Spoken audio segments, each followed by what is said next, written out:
maanta waxaanu si kooban uga hadlaynaa cilmi baarayaashii iyo dhulmareenadii reer Yurub wixii ay ka qoreen deegaanka dhulbahanta iyo laftirkooda qabaa'ilka dhulbahanta ee Soomaaliyeed markii ay marayeen geyga Soomaaliyeed ee geeska Afrikada bari. xogahaas waxay ku jiraan markaa waraaqo safarada iyo bugaagta ay ku marayeen kaga hadlayeen sidoo kale waraaqaha sirdoonka ay qorayeen militarigii waddanka joogay markii gumaystayaasha ay bilaabmeen iyo sidoo kale warbixino sahaaminta dhulkaas oo markaa ay nimankan reer Yurub ay ku marayeen wadamadaas markaa nimankaasoo luuqado kala duwan ku hadlaya ka mid yihiin afka Jarmalka sidii ninkii reer Austria waxaa ka mid ah afka Faransiiska afka Talyaaniga afka Ingiriiska inkastaan carabiga aanan arag qoraar reer carabiga amba sidoo kale ka hadlaya deegaankan iyo dadkan oo markaa luuqada carabiga ku hadlaya. marka halkan waxaan kaga hadlayaa in yaroo dulmar kooban oo ku saabsan nimanka dhulka marayay qarnigii 18aad laga soo bilaabo. haddaan ka ugu horeysiyo waxa weeye Wickenburg oo markaa Austrian ah oo waddan Yurub ku yaala oo markaa ku hadla luuqada Jarmalka oo markaa 1890yadii qoraallo safar ah ku maray dhulka dhulbahanta dhul ka mid yahay oo dabcan dhulka Soomaaliyeed oo markaa deegaanada yimi gaar ahaan ilaa iyo Buurdhaab meel la dhaho Buleeli Sadarkasaan iyo sidoo kale Dideera waxa jira oo kale deegaano magacyo hore loo yaqaano magacyadii laga bedelo ama ma deegaamo magacyada English loo bedelay oo markaa ay adag tahay in markaa afka Soomaaliga waxa lagu aan la garan iyo ilka dalan leh oo dabcan qofkii garanaya hoosna ugu soo shirkare isku soo wadado wuxuu ku sifeeyay markaa dhulbahanta inay yihiin reero geel jirayaal oo markaa xornimadooda aad u jecel waa sida uu yiriye reer aan weligood arag cadaan kelmadaas meelo fara badan ay ku soo noqotay markaa taariikhyahanadu ka hadlayaan aan dad cadaan arag markaas taasoo muujinaysa xuduudka fog iyo xorriyadda deegaankaas uu lahaa dabcan cadaanka waxyaabaha u arki waayeen waxaa sabab ah haddaan soo koobo deegaan xeebeedka kuma aysan noolayn way tegi jireen iyagoo ciidamo ay duulaya deegaan xeebeedyada uu ku duuli jiray bariga iyo sidoo kale galbeedkaba laakiinse maysan degi jirin sida dadka kale u degaan fardoolay iyo geel jira aad xoogan waxaa la sheegay in weeraro iyo dhac ay ka geysan jireen deegaano fara badan markaa deegaanadii waan ka jaray iyo sidoo kale beelaha ay u geysan jireen iyo deegaanadoodana waan ka jaray oo markaa beelo Soomaaliyeed bay ahaayeen dabcan waxaa si gaar ah u xusay muuqaalka ragga dhulbahanta rag timo dhaadheer oo markaa timaha sii daaya oo sidoo kale carro maraya oo midabka casaanka ama khafiifka ah xogaha iyo sidoo kale xogo dheeraada oo magaranaysa iyaga iyo qabiiladii ku duuli jireen oo ka yara jarayna waa ku jiraan sidoo kale Captain H.G.C. Swain oo markaa ahaa Eric Swain walaalkii Eric Swain waa ninkii daraawishta la dagaalamay markaa Swain oo sidoo kale dadkii iyo qabiiladii la socday ay wala bixi jireen caarsha dheere markaa ninka cadaanka dabcan ninka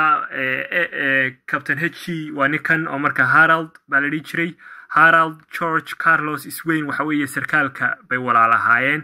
dabcan waa buugga wuxuu ka qoray 17 trips through Somaliland oo markaa carar dhulbahanta uu tagay inkastoo dhulku tagay uu dhul kooban u ahaa laakiinse xogo dheeraadan isaguna uu ka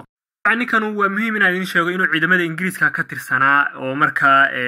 la dhihi karo xogta uu dhulbahanta ka qoray maadaama Ingiriis ahaa waa jaajus sababtoo jaajus noqonaya waxa weeye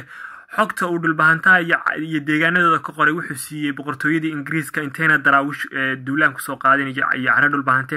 xogtaas oo markaa Ingiriiskuba ka sii warqabay in dhulbahantu uusan Ingiriiska u hoggaansameyn sida daraadood waa xogaha oo markaa Ingiriiska u sii geeyay oo markaa oo carar dhulbahante si qarsoodiya uga qoray inkastoo magaranaysa isagu dhulmareen uu markaa taariikhyahan sheeganayay laakiinse uu jaajus militariga ciidamada Ingiriiska ku jira ahaa okay qaybta kalena waxa weeye markaa hadaladiisii wuxuu tagay dhowr jeer inkastoo sidoo kale inuu ku duulay 1993 ilaa 1899 wuxuu si gaar ah u xusay dhaqdhaqaaqa daraawiishta buugiisana sidoo kale ka hadlay qaybta kale oo dhulbahanta si weyn dabcan maamulka dawladda daraawiishta ay uga tirsanaayeen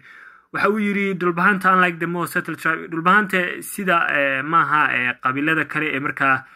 magaalooyinka waaweyn ee xeebaha dega calaashaan waxa weeye dad ma garanaysaa geelooda dhaqdo oo markaa guurguura dhulkoodana waa dhul biyale oo markaa dhacaya dhulka waqooyi dhulka Soomaaliyeed. sidoo kale wuxuu ku sifeeyay qabiilkan dhulbahantaa ninka Swain inay yihiin beel aad u gooni ah oo leh dhul muhiim ah iyo khibrad dhanka la dagaalanka oo dabcan iska caabinta iyo kahorimaad ciidan kahorgeyskana aad bay dhulbahantu khibrad ugu leeyihiin buu leeyahay oo sida uu sheegayay. sidoo kale haddaan soo qaato sirdoonka Ingiriiska waxyaabaha dhulbahantaa ka qoreen warbixino sirdoon fara badan baa jira haddaad xogaha militariga aad raadaysid oo buugta taariikhda aad ka tagtid badiba kuma jirto laakiin xogaha sirdoonka waxay ku jiraan waraaqaha militarigu qorayeen. warbixino sirdoon oo laga sameeyay deegaanada dhulbahante waxay sheegayaan in dhulbahante ay si firfircoon uga tirsanaayeen dhaqdhaqaaqa daraawiishta beelo fara badan markaa dhulbahante ku jira sida kuwan halkan lagu magacaabay oo markaa dhulbahanta ka tirsan ayaa lagu xusay inay yihiin lafdhabarta dhaqdhaqaaqa gobonnimadoonka daraawiishta. dagaalo badan oo lala galay xabashida boqortooyada Ingiriiska waxay ka soo abaabulmeen waxay dhaheen carra dhulbahante ama dhulka dhulbahantaha. taa waxaa caddaynaya waraaqaha sirdoonka Ingiriiska laga hayo oo markaa xogtan yar iyaguna ay ku qoran tahay. xogtan waxaa la qoray 20 July 1901 waxayna dhaheen sida tan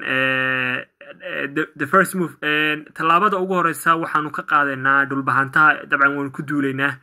kuwaasoo ah bay dhaheen qabiilka ugu awooda badan uguna dagaalyahansan isirka Soomaaliyeed waxa sheegta waana kuwa kaliya ee markaa naga soo horjeestay kaliya naga soo horjeesteen xataa nagala hor yimid dagaal oo markaa laba isku jira weeyaan. revolt waa inaad ummad ka soo horjeesato iyo sidoo kale inaad la dagaalanto oo markaa hubinta soo qaadato aad diidmo kaliya maahay aad sidoo kale gacan iyo seef kala hor timaado. marka Ingiriisku way si ogaayeen iyagan daraawish dagaal ku qaadin waxay Ingiriisku ka sii horeyseen in dagaal lagu qaado horta dhulbahanta intaan daraawish la weerin waa in dhulbahanta la weerara si markaa dhulbahanta hadda jabiso daraawish waa jabisi waana markii ugu horeysay oo markaa sirdoonku ay waraaqahan soo daayaan inkastoo buugta laga jaray oo markaa noqonaysa in si gaar ah waraaqaha u raadsato. iyadoo turjumana waa kan gulufka colaadeed ugu horeeya waxaa lagu qaadayaa dhulbahante kuwaas oo ah kuwa ugu awooda badan uguna dagaalyahansan isirka Soomaaliyeed ahna kuwa kaliya ee nadiiday kacdoonkana naga hor keenay. kusoo wada duubo qoraaladu waxay kusoo gunaanadayaan in dhulbahantu qoraalada reer Yurub waxay ku sifeeyeen dhulbahantaa inay yihiin beel geel jirayaal ah dagaalyahana una madax bannaan maamulka reer miyiga dad ay adag tahay in la xukumo waana sababta Ingiriisku ugu qaadatay muddo 36 sano ah inuu dhulkooda tago. dabcan weenad Ingiriisku ogaatay inuu berberi yimi 1884 1920 waa la tagay gobolada waqooyi bari taasoo 36 sano halka aad ka garan karto. marka waa dad ay adag tahay in la xukumo isla markaana leh dhaqan adag oo la xiriira fardooley dirir iyo maareynta ceelasha biyaha yani colaadaha ka yimaada iyagu gooni bay u xalisan jireen la xiriira biyaha iyo cawska. jiritaankooda wuxuu si toos ah u saameeyay sahamin siyaasadda gumaystaha iyo iska horimaadyadii u dhaxeeyay daraawiishta iyo quwadaha shisheeye ee reer galbeedka dabcan xilliga. isku soo wada duubatan waa sababta markaa aynu uga fahmi karno waxyaabaha taariikhyahanada reer Yurub ay ka sheegan dhulbahantaa iyo sababtii markaa dhulbahantu markaa ugu sahashay sidoo kale daraawiishta in markaa ay halganka deegaankooda ka helaan. deegaanadaas oo ahaa markaa qarniyadii tagayba ahaa deegaano markaa ayna dadka cadaan ku tagi jirin. sidoo kale waxaad ku darsataa buugga la dhaho in the pursuit of mad mullah cayrsigii amba raad goobkii wadaadka qaybta pageka 200 waxbuu ahaa filaya haddaad eegto beelo caligargu ka mid yihiin baa la magacaabay oo leeyihiin nimankaas waxay u diideen dadka reer Yurub inay dhulka maraan iyagaan ciidan wadan. marka waxay leeyihiin ciidamada Ingiriiska iyo nimanka dhulbahantaa waliba nimanka reer hawdka iyo militariga Ingiriisku waa inay sarkaan calaashan nimanka reer hawdka shaqa laga qabanaya oo kale. marka waa sababta madax banaanidu waa sababta sahashayn marka halganku sii dheeraado deegaankooduna laga mamnuuco gaalada tan iyo muddo dheerba. intaasaan kusoo gunaanaya baartistu insha Allah waan ka soo sameeyaa la soco qaybta labaad iyo hadallada kale oo marka ayaguna ka qoreen.